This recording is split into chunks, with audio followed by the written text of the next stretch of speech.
Godfrey Semu decided to get circumcised last summer. He'd heard that the removal of his penis's foreskin could decrease the chances of contracting HIV by 60%, and is a sensible move in Zimbabwe, where around 14% of adults have the virus. For Godfrey, it's long-term gain for some short-term pain. To be tested for HIV/AIDS, that's when you'll be a little bit afraid. But when you get to the operation isn't hard. You'll be afraid when you look at others, when they are having the operations. But when you get there and they will inject you, the first injection is the most painful.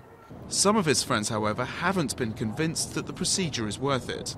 They don't want to be circumcised because they believe it doesn't reduce any HIV infection diseases.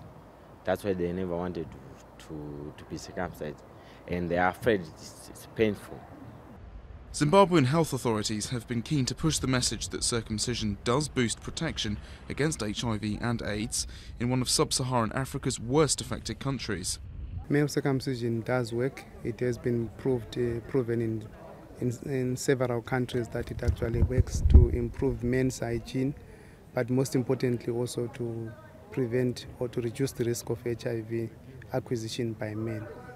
And the information campaign seems to be working. Around 40,000 men have been circumcised here since August. This is used to control the bleeding when the procedure is done. But it's clearly not enough to stop the AIDS pandemic, which is best halted through protected sex. I would call for the circumcision of the mind before people talk of circumcision of the organ.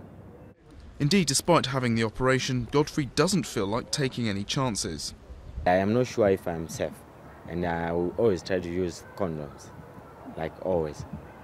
Now he just has to convince his friends that a little pain could help save their lives and others.